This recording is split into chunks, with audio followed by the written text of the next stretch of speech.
ನಮ್ಮ ಜೀವನವು ಸಾರ್ಥಕತೆಯನ್ನು ಪಡೆಯಬೇಕಾದರೆ ಒಂದು ವಿಶಿಷ್ಟ ಶಕ್ತಿಯ ಅವಶ್ಯಕತೆ ಇದೆ.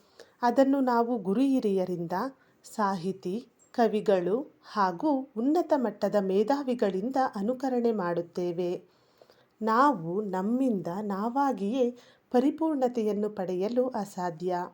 ನಮ್ಮ ಜೀವನದ ಸಾರ್ಥಕತೆಯನ್ನು ಕೊಟ್ಟ ಗುರು ಹಿರಿಯರಿಗೆ ನಾವು ಎಂದೆಂದಿಗೂ ಚಿರಋಣಿ ಆಗಿರಲೇಬೇಕು.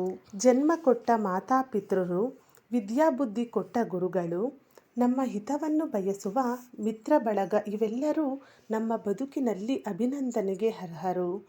ನಮ್ಮ ಹಿತವನ್ನು ಅಪೇಕ್ಷಿಸುವ ಹಿರಿಯರು ಹಾಗೂ ದೇವರಿಂದ ಪಡೆಯುವ ಆಶೀರ್ವಾದಗಳು ಸರಿಸಮಾನವಾಗಿರುತ್ತದೆ ಎಂಬುದು ಶ್ರೀಮದ್ ಭಾಗವತದಿಂದ ನಾವು ತಿಳಿದುಕೊಳ್ಳಬೇಕಾದ ಸತ್ಯ ವಿಚಾರ.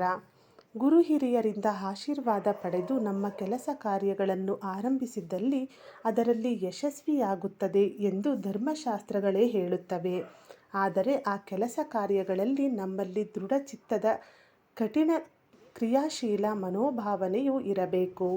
ಶುದ್ಧ ಚಾರಿತ್ರವಂತರಾಗಿ, ಸಜ್ಜನರಾಗಿ, ಪ್ರಾಮಾಣಿಕರಾಗಿ ಜೀವನವನ್ನು ನಡೆಸಿದಾಗ ದೇವರ ಅನುಗ್ರಹವು ಇದ್ದೇ ಇರುತ್ತದೆ. ಅದಕ್ಕೆ ಪೂರಕವಾಗಿ ಗುರು ಹಿರಿಯರ ಆಶೀರ್ವಾದ ಲಭಿಸಿದಾಗ ಫಲಿತಾಂಶದಲ್ಲಿ ಸಫಲತೆಯನ್ನು ಕಾಣಲು ಸಾಧ್ಯವಿದೆ. ಅದಕ್ಕಾಗಿ ಗುರು ಹಿರಿಯರ ಮನಸ್ಸನ್ನು ನೋಯಿಸದೆ ಗೌರವ ಕೊಡುವುದರ ಮುಖೇನ ಸಕಾರಾತ್ಮಕವಾದ ಸಂಚಲನ ಕ್ರಿಯೆ ಭಗವಂತನಿಂದ ಪ್ರಾಪ್ತಿಯಾಗುತ್ತದೆ. ಹಿರಿಯರಿಗೆ ಕೊಡುವ ವಿಧೇಯತೆಯು ನಮ್ಮನ್ನು ಸಂಸ್ಕೃತಿ ಸಂಸ್ಕಾರದಲ್ಲಿ ಉನ್ನತಿಯ ಪರಂಪರೆಯಲ್ಲಿ ಮುನ್ನಡೆಯಲು ಪ್ರೇರಣೆಯಾಗುತ್ತದೆ.